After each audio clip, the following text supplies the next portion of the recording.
So I'm pretty sure that most fans of Jujutsu Kaisen feel like this series ended on a really abrupt note. There were quite a few plot points that were set up here and there that ultimately never got a proper conclusion. For that reason, many thought that JJK was going to get a continuation in the form of a part 2 or a sequel. But when the weekly manga officially ended, we never got any announcement of the sort. Now, obviously, we still have a bit until the final volumes come out, at which point the manga will have fully and officially wrapped up. And there is still Jump Fest, where it's rumored that we'll get the next teaser for season 3 of the anime. So there are still a few avenues in the short term that we can get an announcement for the sequel. Regardless of whether or not it gets a continuation soon or in the further future, today I wanted to give you guys my thoughts on how a sequel for JJK should be tackled. I have this cool mind map where I broke my ideas into multiple sections, and as we go along, I'll explain why I made certain decisions and how I think that the series could benefit from them. Also make sure to stick around to the end, cause I'm gonna showcase a pilot chapter as a sort of proof of concept for how this could all work. Once you see the pilot, I'm sure that you'll come to see exactly why I think that this concept has so much potential. With that being said, from here on out, I'm just gonna freestyle without a script, so please bear with me. Alright, so this is my mind map for the sequel to Jujutsu Kaisen. I don't know if I would change the title per se, or stick with the same title, but for now we're just going to call it the Jujutsu Kaisen sequel. It's a tentative name, of course, it can always change whenever, but yeah, we're just going to stick to calling it that for now. Let's move upwards to the themes. So, for Jujutsu Kaisen 0, we obviously had the cursed love theme. We had the cursed love between Yuta and Rika. And we also had the cursed love between Geto and his love for Jujutsu sorcerers, his fellow Jujutsu sorcerers. Then in part 1, we had the theme of the meaning / worth of life. You had Yuji trying to guide everyone to a proper death, and then slowly moving over into the Cog mentality, and then later on him finding out that, or at least coming to the revelation that, the worth of life itself is your everyday moments. And then opposing that, you had Sukuna, who was essentially the perfect juxtaposition to that, as he didn't see any worth in it for anyone but himself.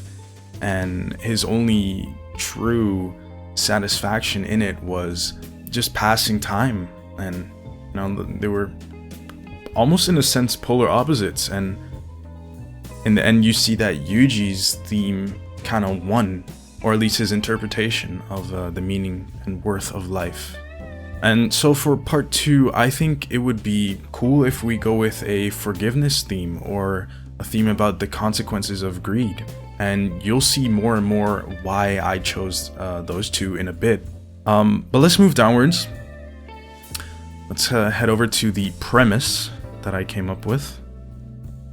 So, for a sequel series, I think it would be cool if it's like a part 2 / part 3. Depends on if you count JJK 0 as part 0 or part 1. I'm just gonna call it part 0 for now because it would be confusing to call 0 1 and 1 2. And we're gonna go the JoJo's Bizarre Adventure route of having every part gain a new main character. I think that would be pretty cool. Especially since while there is more to be told in the world of Jujutsu Kaisen, in terms of Yuji's story that he has to tell, it is pretty much wrapped. So yeah, a new main character would be pretty cool. You would obviously still have a moment for Yuji to grow in terms of his abilities. You get to see his fully realized potential, but it doesn't mean that he has to be the main character anymore. So we're going to be picking up where the military plot point left off, and I think that was one of the major things that kind of got tossed aside right after it was introduced, and there is a lot that you can get out of it. So what I would have is that the story would pick up 7 years after chapter 271. And so what you have at that moment is that JJK would take part in the year 2025. And the beauty in that is that JJK 0 released in 2017 and also in the story took part in 2017. Now when JJK got its main story serialized in Weekly Shonen Jump, that happened in the year 2018. And the story itself also took part in the year 2018. Now, it started in June 2018 and it ended in December 2018/January 2019. It's kind of vague where it ended off, but somewhere around that time, of course. And so what we would have here is that I would create a situation where 8 different countries, I wouldn't choose too many countries, try to keep it a little contained because, you know, Gege isn't a fan of super large stories. So we'll try to keep it contained at 8 different countries, and they will be fighting in, or at least struggling over, the resource that is cursed energy. And of course, world dominance, as that happens to always kind of be interlinked. So I would keep it to 2 to 3 arcs max. I would say I would personally lean towards 2 arcs. Wouldn't keep it too large, maybe 200 chapters max. Would have bigger arcs, but then less arcs, if that makes sense. So let's head on over to the characters. So for a story, you obviously need some protagonist and you need some antagonists. Let's start by the protagonists. For the protagonists, I would have the main character be a child who was caught up in the culling games and was eventually kidnapped by the US military. And this kid would now be a teenager, maybe 17, 18, maybe let's go with 17 for now. And he could be one of the kids that, you know, Yuta was protecting in the Sendai colony. Or it could just be one of the, a family from one of the 5 out of the 10 culling game colonies that we didn't see. You know, it could go either way, because the fact that we didn't see 5 out of the 10 culling game colonies means that there is more story to be told from that time period, right? So you could always have flashbacks to a different colony that we didn't get to explore in the main story, or as we'd call it right now, part 1. And then with flashbacks in part 2, you could get to see what happened there and see our new protagonist's story of how he ended up where he ended up, right? So you would also have other Japanese people who were being tested on after being kidnapped, potentially even the main character's parents. You could also go with American Jujutsu soldiers. So I was gonna say sorcerers, but I meant soldiers, and that's new concept that I would like to introduce in the story, and that is, instead of being Jujutsu sorcerers, they would be Jujutsu soldiers. So these American Jujutsu soldiers would be around the same age as our main character, and they would kind of be working together as a platoon. The comparison that I like to make when I was thinking of this was the story of Ranger Reject. And in Ranger Reject, we have our main character who is essentially infiltrating in a group of rangers, a group of soldiers, and he does everything in his power to try and grow with them. And I think that would be pretty cool to explore a similar concept, but now with the twist of having them be Jujutsu soldiers. And as for our antagonists, we would obviously have Cyrus Vale and his group of US government officials who were trying to take advantage of the whole situation. They are, you know, pretty easy candidates for being main villains from the previous story, especially since they were introduced, they were named characters, and, you know, nothing more happened to them than just their introduction. So it felt like a setup for something that was never really paid off, and a sequel story would be a perfect moment to try and pay that off. For other antagonists, I would say Jujutsu High / Japan's Jujutsu Society, for the reason that you would now get to see them in the light of being an antagonist instead of being a protagonist. Right? They would still technically be good guys, but from our main character's perspective, they are the enemy. So I think that would be a pretty cool twist to see what it's like having Yuji be the opponent instead of being the one that you're rooting for. And you would also have other countries who are also trying to win the race for cursed energy, right? And lastly, you know, we could have a mystery antagonist of some sort pop in, right? You could go many ways. You could have them be an ancient sorcerer. You could have them be a modern sorcerer. You could have them be a person with a lot of money who's trying to gain a lot of influence, a lot of world power. You know, you could go many different ways, but I think a mystery antagonist is always pretty cool in a story. So let's move down to the plot points. Now, when it comes to plot points, I just kind of try to map out certain topics that I would like to have hit in the story. I don't necessarily know all the details, but you know, it's always good to kind of map out where you want your story to go. So I would have the story start with some quick flashes on how the main character ended up where he ended up. And then I would show how or what motivates the main character to do what he does. Then I would show the main character in his current situation, what he's currently working for, what he's currently working towards. Then next I would try to showcase how the US was able to obtain cursed energy. So what I would go with here is basically I would bring up the idea that sorcerers are not necessarily the only people that can produce cursed energy. Kenjaku at one point says that even non-sorcerers who have no connection to cursed energy at all do produce cursed energy at the moment that they die. That is how they were able to fully power up the culling game barriers, right? Kenjaku lured a bunch of the foreign militaries in and then he slaughtered them with his cursed spirits. And so if the military were to be able to mimic that process of having someone die and then bring them back to life, you would have someone who now has access to cursed energy, right? You hear a lot of stories about people having near-death experiences and them suddenly seeing all kinds of things that they normally wouldn't have. I would simply go into that corner and then try and expand on that idea. I would also showcase how the US was able to obtain their sorcery knowledge, give a quick refresh for the viewers or the readers who may have missed these little details in part 1, right? Because at some point, Kenjaku gives over all the data that Kokichi Muta had via his Mekamaru puppets. And Meimei at some point was streaming the entire Shinjuku showdown.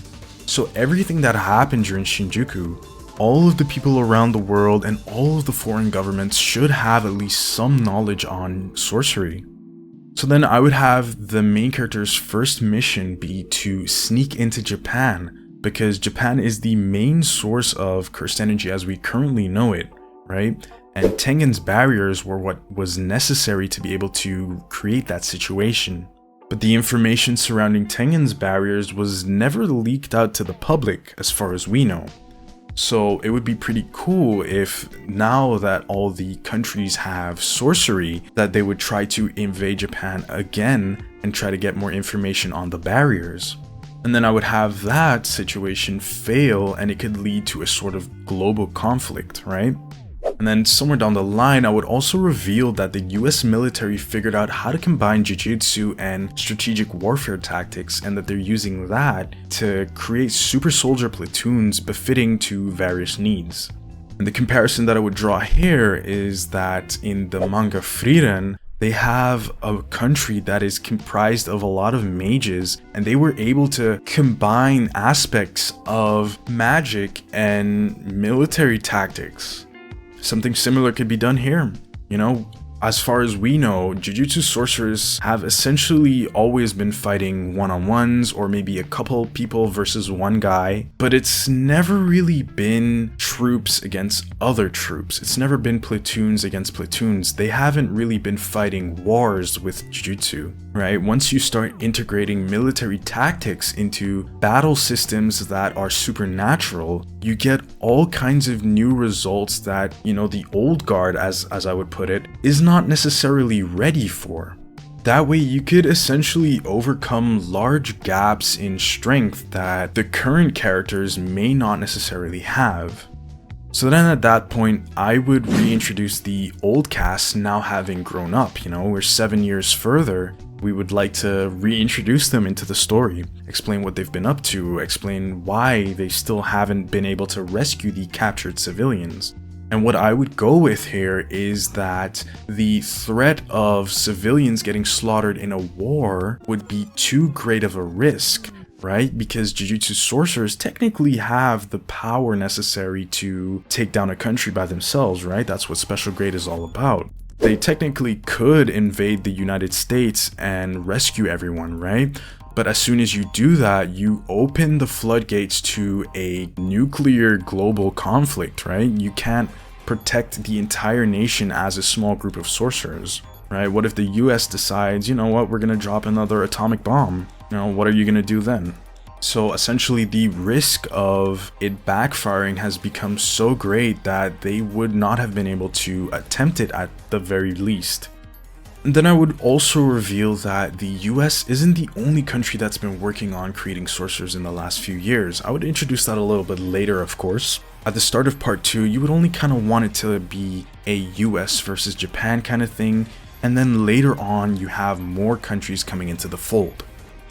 So what you would have is that there would be a couple of countries who are looking for dominance in the cursed energy war or the cursed energy race.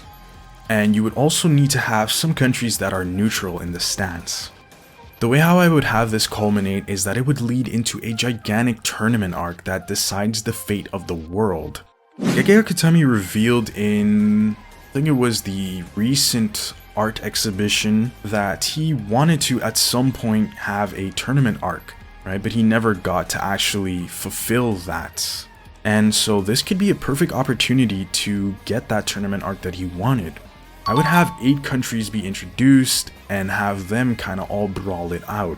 And so the 8 countries that I chose were the United States, China, Saudi Arabia, India, Kenya, Suriname, and Japan.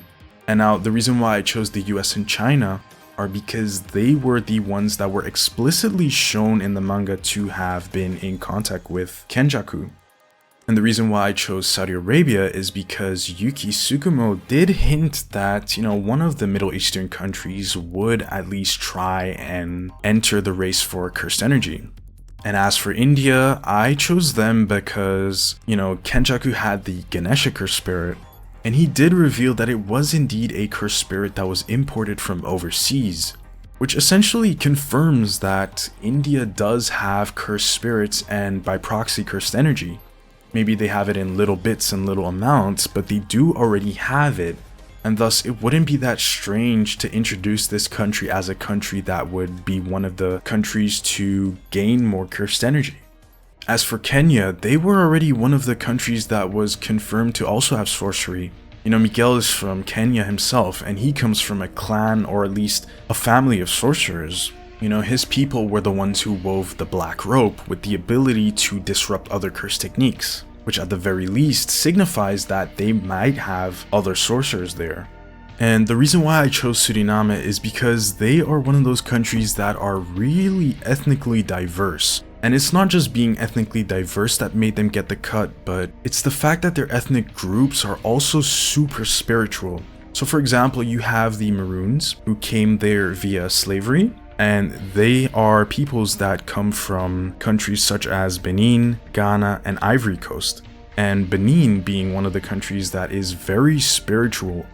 And then one of the other big population groups in Suriname are the Javanese people. Not Japanese, but Javanese.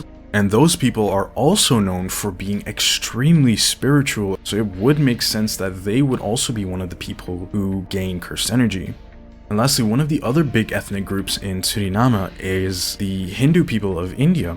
And as we already established earlier, they also already have cursed energy, or at the very least cursed spirits. So it would not be strange if those people then carried over their spirituality to the country. It's the beauty of being a melting pot type of country. And then the last entrance obviously being Japan, as they are the front runner and the foremost expert on cursed energy as it currently is. So then, you know, you have your tournament arc that's going on after the invasion arc, and I would just kind of let them introduce whatever crazy plot twist that the author would kind of need to introduce to make it fun and entertaining, of course. So for example, you could introduce a plot twist that China figured out how to mass produce various heavenly restrictions. Like, for example, instead of being physically gifted or having long range of cursed energy, you are now trading up your brain processing power in order to gain another aspect, right? It could be like Wonderwise from Bleach. I don't know if you guys know that character, but he essentially gave up his intelligence in order to be able to gain an ability that allowed him to seal the powers of one of the strongest characters in the verse. You could go crazy with it. You could also say that, for example, India has figured out how to mass produce deadly cursed spirits, right? Introduce whatever crazy plot twists that you need to keep it interesting, but don't break the power system either. It has to stay believable, of course. Alright, so moving on, these are some final things that I would kind of like to see in the plot points. So first off, I would like to see the dilemma of the existence of curses being reintroduced. And this time, I would actually like them to do something with it. You know, it was kind of a thing at the end of the Shibuya incident, and then it was kind of alluded to here and there, but it was never actually tackled.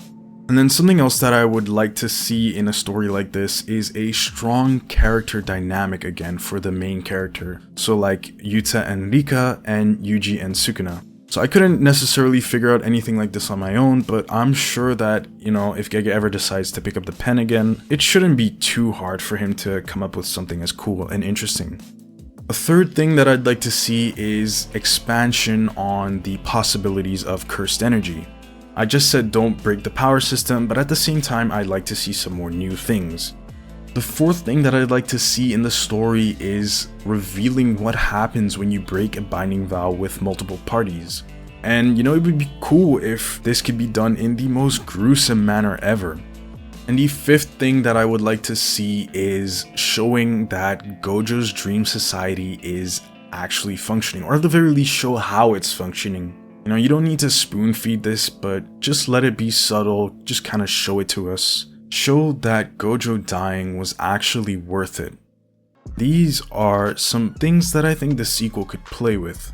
So let's move up, and we have some potential new curse techniques. The first one that I was thinking of would be like an ability like the backrooms. You know, you can clip things in and out of the backrooms and control various Shikigami-like monsters that are stored inside. You know, the typical idea of the backrooms, but then now as a curse technique. And then the curse technique reversal could be that you could bring the concept of the backrooms into reality. So what this would mean is that you could be transforming any actual space into a bigger liminal space.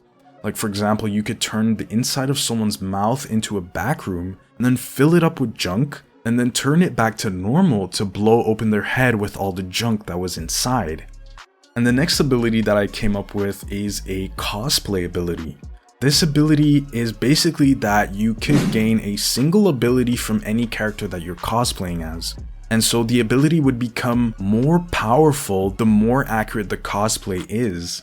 And then it would also have the adverse effect that when your cosplay gets damaged in battle, the efficacy of your ability would also naturally drop. And then a third ability that I came up with, or a third curse technique I should say, is a Midas touch essentially, a gold/chrome touch. Anything you touch becomes gold or chrome. You can then imbue this transmutated thing with curses, you know, so essentially command anything that you've transmutated. I like to think back to Reggie Star, who could essentially give commands to the objects that he recreated. I got the idea from the character Midas from Fortnite, but when I was discussing the ability with a friend, he said that it's more akin to like Macht from Frieren, and I honestly kinda agree. And then the last ability is a telekinetic pinching ability. So you would essentially use cursed energy to pinch and twist and crush anything caught in it. And this could have insane potential because you could pinch and block someone's connection to their own cursed energy, or you could pinch time and space, or you could pinch concepts. You could go pretty broad with it, or you could make it a pretty weak ability. Or you could have two characters who both have this ability, and then show the gigantic discrepancy in potential being used, right? So there are plenty of ways that you could go about this. And just as a rule of thumb, I try to make it so that the curse techniques are not based on stereotypes from the countries that the sorcerers are from. And the reason for this is because the Japanese sorcerers themselves don't really have curse techniques that are based on stereotypes. You know, Megami does have something that is based on his culture, but it's not based on a stereotype. And the same goes for like Miguel, because he has his, you know, dancing curse technique and he has to, you know, keep it to the beat of the rhythm or whatever. But it's not a stereotype, it's literally his culture. So I would try to stay away from stereotypes. So you could base cursed spirits on plenty of different things, right? If we open up cursed energy to the rest of the world, you naturally would also get cursed spirits that are based on mythological creatures from around the world, right? So you could go with Wendigo for North America or Mothman for North America, right? You would have all this negative energy from Americans going to the concepts of creepypastas or mythological creatures like Wendigo and Mothman. Or from the sorcerers from the Middle East, you could have it going to jinns. Or for the African sorcerers, you could have them go to jumbis, right? So there are plenty of different new cursed spirits that can be born from mythological creatures around the world, right? These are just 4 examples, but you can go on and on, really. And since we've already seen that cursed spirits can be based on sicknesses like the smallpox deity, for example, I don't think that it would be strange to have a cursed spirit that is based on Alzheimer's, for example, or the COVID-19 special grade, because we would have the story take place in the year 2025, which means that the 2020 pandemic has already taken place in the story at the time, which means that you would have had around, give or take 4 years that all this negative energy from the entire world was being siphoned into one cursed spirit being born. Keep in mind that cursed spirits like Mahito were based on the energy of the citizens of Japan. Once you go global with this, you have so much more people feeding into these cursed spirits, meaning that special grade cursed spirits can be born way quicker, way more powerfully.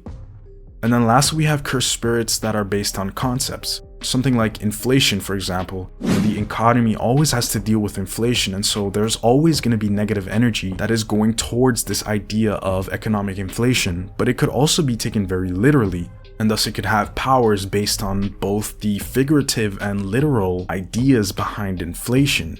And you could also have a cursed spirit that is based on climate change. Climate change is a very big, prominent problem that is going to only become worse and worse as time goes on. And so this cursed spirit would naturally also become more powerful as time goes on. So now that we've made it to the end of the mind map, it is time to segue into the pilot. Trust me guys, if you have waited for this pilot, I think it will genuinely be worth the wait. Now that you've gotten a feel for the potential that I think that the sequel series has, it's time to put that potential to the test in the form of a proof of concept, and thus I have this pilot. Let's get into it. To open up the story, on the first page we see someone on a call with other blurred out figures. We won't be able to make out much of their conversation, but the one thing that we will hear is that the one on the call tells the others that the preparations for their invasion of Japan are moving forward nicely. Following that, we'll cut over to our main character laying in his bunk bed. While his bunkmate is blabbing on and on about how he's going to impress the female division, our main character drifts away in his own thoughts, thinking to himself how he even got here in the first place. We then enter a flashback where we cut to our protagonist as a small child 7 years ago, stuck in the horrors of the culling games. After just barely being able to survive some close encounters, he and his family then get kidnapped by the US military shortly after. On their first night in captivity, the main character witnesses the gruesome, inescapable truth that is cursed spirits. The cursed spirits manage to wipe out a large portion of the camp, thus empowering the culling game barrier. Luckily though, our main character survives this encounter. Shortly thereafter, reinforcements arrive, and at the same time, Yorozu creates a rule that allows for entry and exit, which the military uses to bring back home the captured. We then get a montage of our main character and other Japanese citizens being experimented on. With each panel, you can visibly see him breaking more and more. The bunkmate then starts tapping on our main character to ask him if he's even still listening, which snaps him out of his daydreaming. Both now looking annoyed at each other, he repeats his question on what even motivates the main character to work so hard, especially since he doesn't seem particularly into American girls. The main character then goes on a monologue reminding him how Japan has these ultra powerful special grade sorcerers, yet none of them were able to protect him and his family. When the special agents showed him the footage of the Shinjuku showdown, it became ever too clear that the Jujutsu world not only created this mess, but also left him to die. He ends it off by saying that as an American, he should already know that. Just then, all cadets get called out for training. We flash forward to the end of training where we get to see our main character easily taking down a cursed spirit by absorbing a cursed energy blast that it shot out and then firing back that same blast far more powerfully. His bunkmate then hands him a bottle of water and says that someone from the girls' dorm wanted to talk to them about something. On their way to the girls' dorm, they pass through the science hall. here, the next gen developments are full on display. The chapter ends with the main character looking angrily through a glass pane. On the other side of the glass, you can clearly see people being tortured and experimented on. And in his thoughts, he thinks to himself that in keeping up his facade for so long, he almost forgot. Everyone is his enemy. End of chapter. So there you have it. That is my take on how I think a sequel to Jujutsu Kaisen should be tackled. Obviously, I don't have all the bits and details figured out, but I think that it would be an interesting premise and a way to take the story forward into the year 2025. So now I'm wondering what you guys think of this. Tell me what you liked, tell me what you didn't. Do you think that JJK should get a sequel? And if you do, would you tackle it differently from how I did? Let me know in the comment section down below. As always, thank you for watching. Your support is always much appreciated. See ya!